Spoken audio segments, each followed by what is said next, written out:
Je suis avec Sébastien Douls, qui est technicien animalier sur le domaine de la Fage et qui s'occupe plus spécifiquement du troupeau ovin allaitant. Alors là, on est dans un parc de 15 hectares. Sur ces 15 hectares, il y a donc à peu près 300 animaux.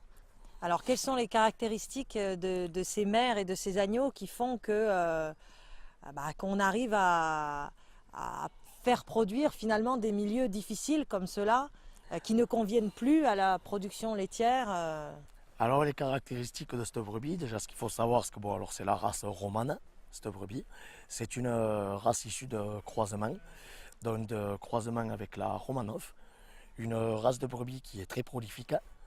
Donc ça veut dire qu'elle fait plusieurs agneaux. Voilà, elle a la capacité et la particularité de faire beaucoup d'agneaux. Et l'autre race du croisement, c'est la berrichon. La berrichon qui apporte tout ce qui est qualité bouchère comme formation de la carcasse.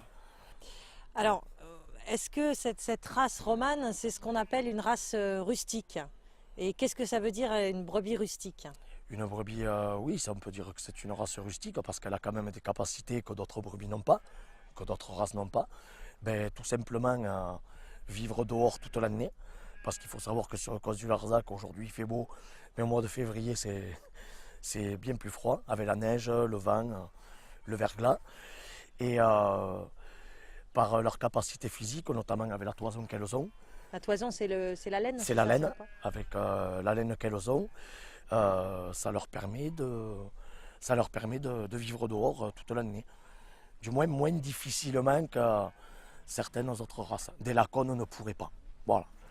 D'accord. Tout simplement. Alors il y a la laine, est-ce qu'il y a autre chose qui leur permet de vivre comme ça dehors, d'élever leurs jeunes dehors Après, je pense qu'elles ont cet instinct aussi. Il y a l'instinct qui doit y jouer pas mal.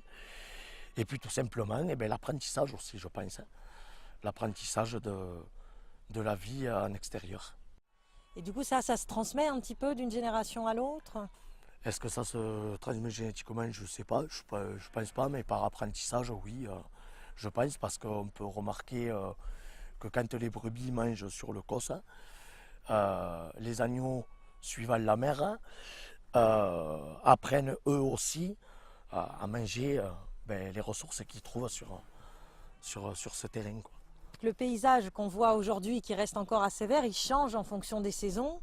Et ça veut dire que les brebis, en fait, d'une saison à l'autre, n'ont pas accès à la même quantité et qualité de nourriture.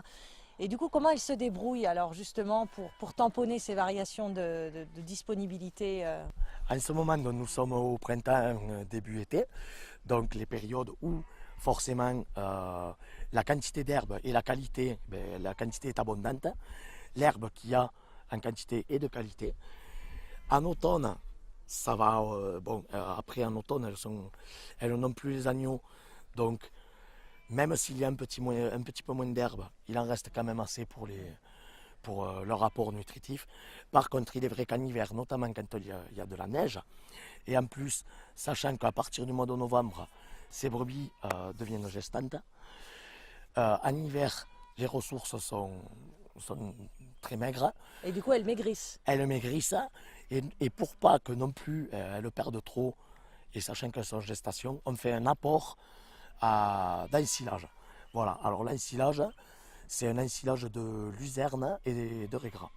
Alors, sur les 280 hectares du parcours, du coup, on a vu à une petite vingtaine d'hectares fertilisés, que les brebis vont pâturer en début de leur allaitement.